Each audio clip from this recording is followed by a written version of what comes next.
Welcome to Angel Wings Productions.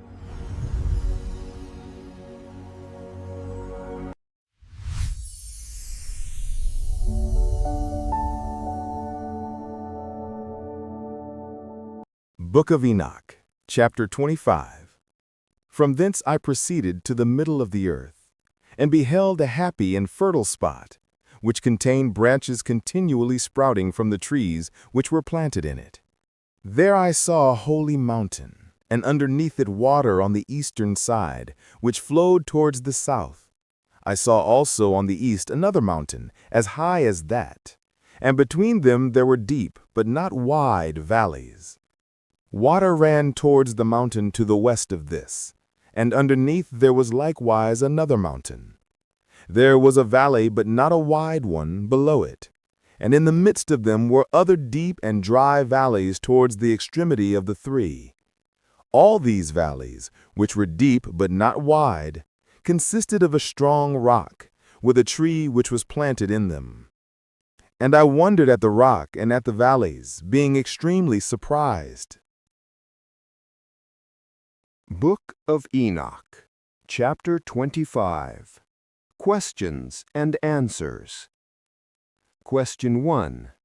Where does Enoch travel after seeing the tree of life? Answer. He proceeds to the middle of the earth and discovers a happy and fertile spot, with branches continually sprouting from planted trees. This suggests the geographic and spiritual center of the world, a place of abundant life and ongoing growth. Question 2.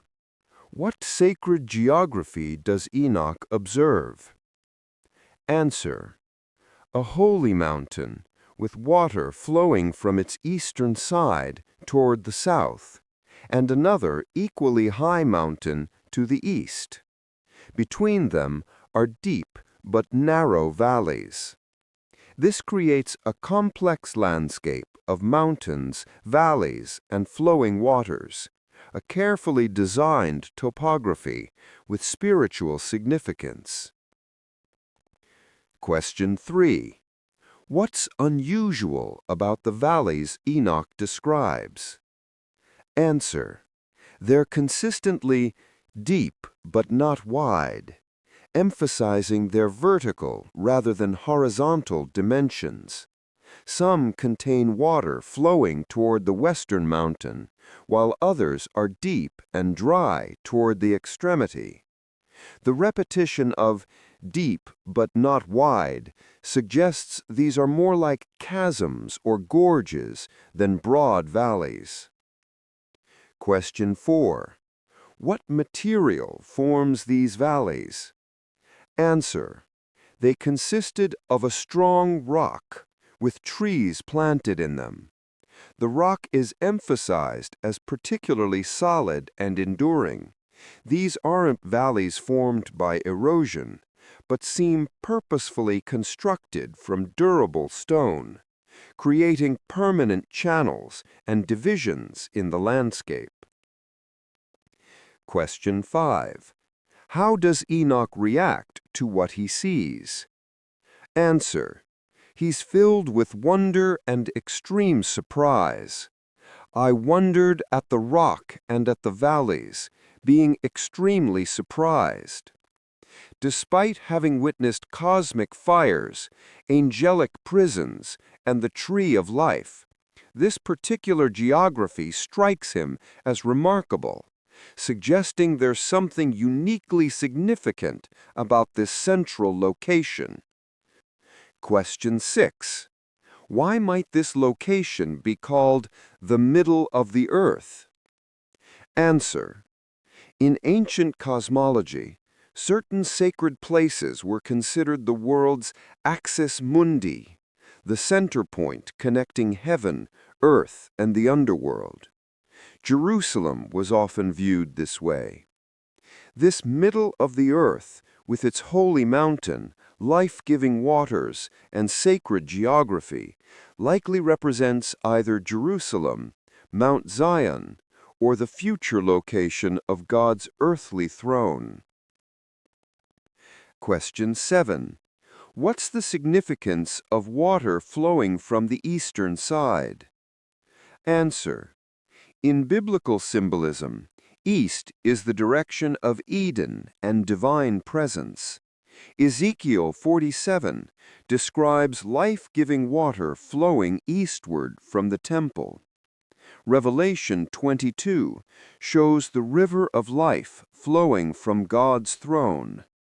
Water from the east of a holy mountain suggests divine source. This is where life and blessing originate and flow outward to sustain creation. Question 8. What do planted trees in rock valleys symbolize? Answer. Trees growing from solid rock demonstrate supernatural vitality, life flourishing in seemingly impossible conditions. This echoes Isaiah 35's prophecy of the wilderness blooming and streams breaking forth in the desert. It shows God's power to bring abundant life even from barren, rocky places, a picture of redemptive transformation. Question 9. Why is Enoch particularly surprised by this scene compared to others?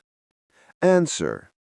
After witnessing spectacular cosmic phenomena, Enoch's surprise at this more earthly landscape suggests he's recognizing something unexpected. The center of God's purposes isn't in remote cosmic realms, but in the middle of the earth, where God will establish his earthly kingdom. The sacred isn't only out there, but will be right here when God descends to reign.